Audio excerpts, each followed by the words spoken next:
The roar of motorcycle engines shattered the calm of the open road, sending chills down the spine of anyone nearby. Barron Trump, behind the wheel of a modest SUV, glanced in his rearview mirror to see a group of bikers closing in fast. Their jackets bore intimidating emblems, their expressions unreadable under dark helmets. What happened next wasn't what anyone expected, and it left everyone speechless. The sun hung low on the horizon, painting the sky with streaks of orange and pink as the late afternoon melted into evening.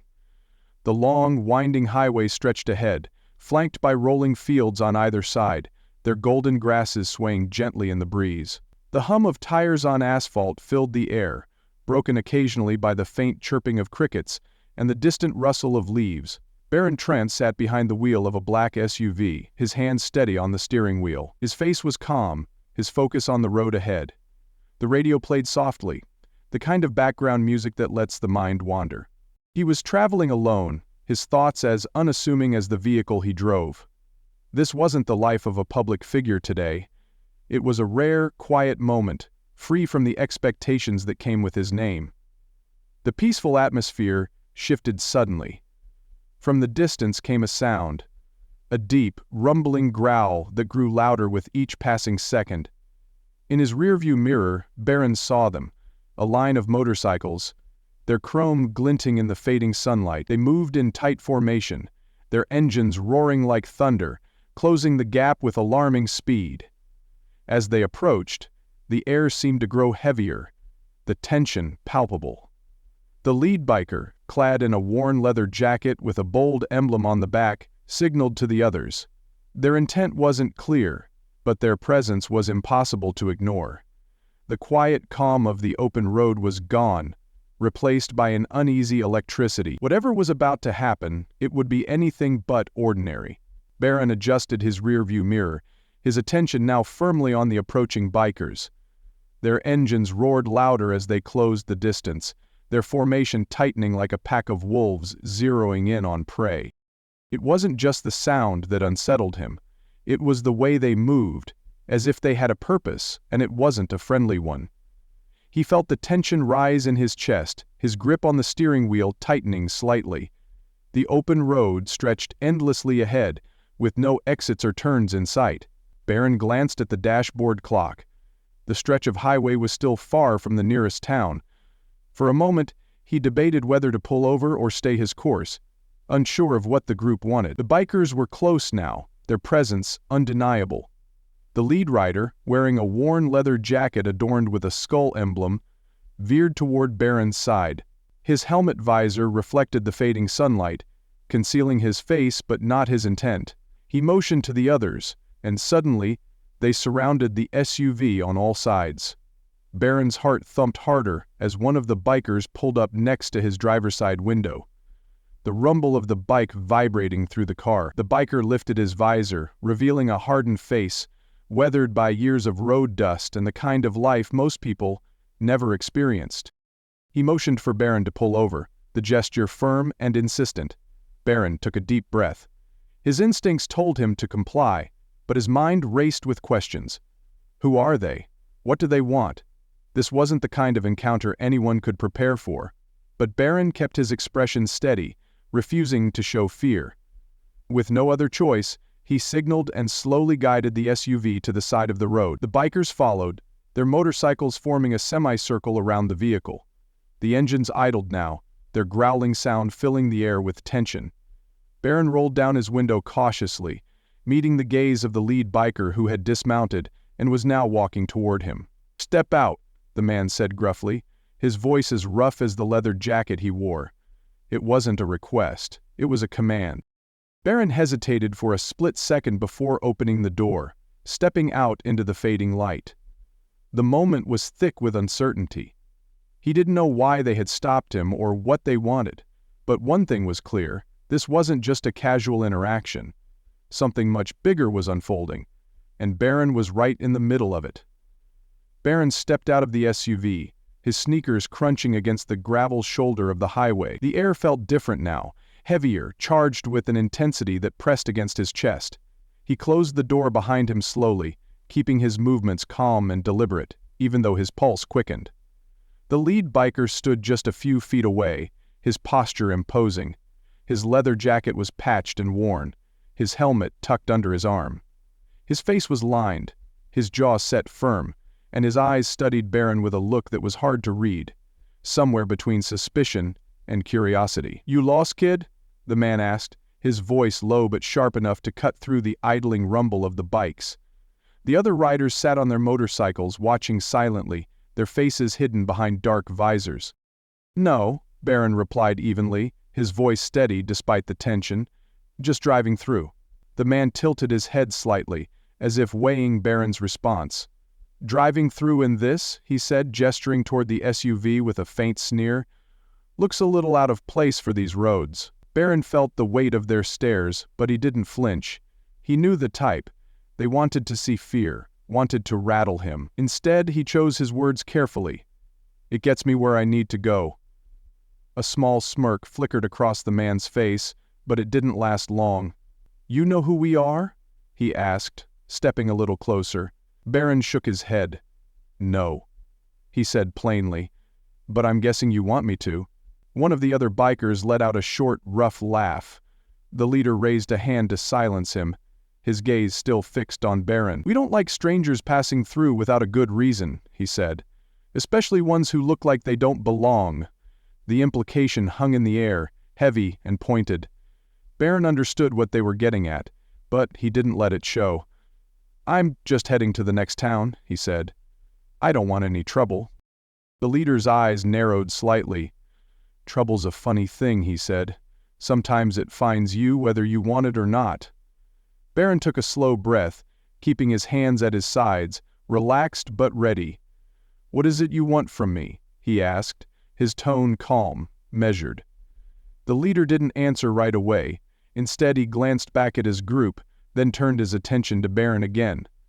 "Let me ask you something," he said, his voice quieter now but no less intense. "Do you know what it's like to earn respect, not because of your name but because you fought for it?" Barron's chest tightened at the question, but he didn't break eye contact. "I don't think respect comes from fighting," he said after a moment. "It comes from how you treat people." The man's expression shifted, just a flicker, but enough for Barron to notice. There was something deeper behind his words, something personal. Before he could say more, another biker cut in. "What's the point of this?" the man said, his voice muffled behind his helmet. "He's just some rich kid on a joyride. Let's move on." "Quiet!" the leader snapped, his tone sharp enough to silence the biker instantly. He turned back to Barron, his eyes narrowing. "You think you've got it all figured out, don't you? Driving through our roads in your shiny car, thinking nothing can touch you?" Barron met his gaze evenly. "I'm not here to disrespect anyone," he said firmly. "But I'm not going to pretend to be someone I'm not either." The leader studied him for a long moment, his jaw tightening. Then he stepped closer, his voice dropping low. "You think respect is about being polite, about saying the right things? Let me tell you something, kid. Out here, respect is earned by standing your ground." Barron didn't back away, even though the man was now close enough that he could feel the heat of his presence. "Then I guess I'll stand mine," he said, his voice steady. The leader stared at him, the tension between them thick enough to cut. But then, something unexpected happened. A faint, almost imperceptible smile tugged at the corner of the man's mouth. He stepped back, turning to his group. "This one's got guts," he said, his tone carrying a trace of grudging respect. "More than I expected." The other bikers exchanged glances, their postures shifting slightly. The atmosphere began to change, not enough to ease the tension entirely, but enough for Barron to feel a flicker of hope. Whatever this was, it wasn't over yet. But the balance was starting to tip. The leader's words hung in the air, their weight settling on everyone present. "This one's got guts," he'd said, but his tone carried something deeper, something unresolved. He motioned for the bikers to stand down, and they reluctantly eased back, though their engines still idled like low growls. "You remind me of someone," the leader said, his voice quieter now, almost reflective. Barron tilted his head slightly, curious but cautious. "My brother," the man continued, his eyes fixed on the horizon. "He had that same look, the calm, steady kind. always knew how to stand his ground without throwing a punch. The bikers shifted uneasily, clearly unfamiliar with this side of their leader. One of them muttered, "Boss," but the leader cut him off with a sharp glance. "He was a good man," the leader went on, his voice rough but steady. "Worked hard his whole life, but life doesn't always reward the good ones." He paused, his jaw tightening. "Lost him a few years back. Hit by a car on this very road. Driver never even stopped." Barron felt a knot form in his chest. He didn't know what to say, so he stayed silent, letting the man speak. The leader's eyes glistened briefly before he looked away, his face hardening again. "So yeah, maybe I've got a chip on my shoulder," he admitted. "Maybe seeing someone like you, someone who looks like they've had it easy, brings all that anger back." Barron took a slow breath, choosing his words carefully. "I don't know what it's like to lose someone that way," he said gently. "But I know what it's like to feel judged before anyone really knows you." The leader turned to face him, his expression unreadable. For a moment, it seemed like he might lash out again, but instead he nodded slowly. "Maybe you're not what I thought," he said, his voice softer. "Maybe respect isn't just about standing your ground. Maybe it's about listening, too." Barron held his gaze. "Maybe it's both." The leader let out a short, rough laugh, shaking his head. "You've got a point, kid," he said. "You've got a point." The tension that had held the group in its grip began to dissolve. The bikers, still silent, exchanged glances. Unsure of what to make of the unexpected turn, the leader stepped back, signaling to his crew. "Let's ride," he said, his tone decisive but no longer hostile. As the engines roared back to life and the bikers prepared to leave, the leader glanced over his shoulder at Barron. "Take care of yourself," he said, his words carrying a weight of their own.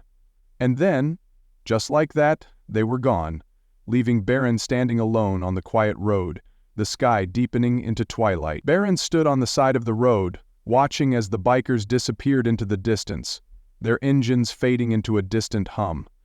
The quiet that followed felt heavier somehow, not because of the tension, but because of the story the leader had shared. He leaned against the SUV for a moment, taking a deep breath as the reality of the encounter settled over him. He couldn't stop thinking about the leader's words, the pain in his voice when he spoke about his brother. It was raw, unfiltered, and deeply human. Barron looked at the stretch of road ahead, the same one the leader's brother had traveled before his life was cut short. He could feel the weight of it now, the anger and grief the man had carried all this time. For the first time, Barron realized the bikers weren't looking for trouble. They were searching for something else, respect maybe, or closure. But what stayed with Barron most was the way the leader's perspective shifted in those last moments. It wasn't just about standing his ground. It was about meeting anger with understanding. That small moment of connection, of listening, had been enough to break through years of hostility, even if just for a while. As Barron climbed back into his SUV, he glanced at the rearview mirror, half expecting the bikers to still be there. But the road was empty, stretching endlessly into the horizon. He gripped the steering wheel, his mind replaying the leader's final words. "Take care of yourself." It wasn't just a goodbye. It was something deeper, almost like an acknowledgement. A reminder that even in conflict, there's room for understanding. And as Barron drove away, the fading sunlight bathing the highway in gold, he couldn't help but feel a quiet sense of gratitude. For the moment, for the story, and for the unexpected chance to remind someone that kindness can find its way, even in the unlikeliest of places. This story is a powerful reminder that behind every moment of conflict lies a chance for connection. The bikers didn't stop Barron to cause trouble. They were carrying years of pain, anger, and assumptions born from their experiences, and Barron, instead of meeting hostility with more of the same, chose patience and understanding. Sometimes, respect isn't about proving who's stronger. It's about being willing to listen. In a world that often pushes us to judge others based on appearances or assumptions, this moment shows how empathy and kindness can break down even the toughest barriers. We all carry unseen struggles, and every interaction is an opportunity to approach others with compassion instead of judgment. Because in the end, It's not just about standing your ground. It's about standing together, finding common ground, and choosing connection over conflict. If this story moved you, take a moment to share it with someone who could use a little reminder about the power of understanding and kindness. It's moments like these that show us how connection can overcome even the deepest divides. And if you want to hear more stories that inspire and uplift, don't forget to like this video, leave a comment sharing your thoughts, and subscribe to our channel. Together, we can spread a message of empathy and hope, one story at a time.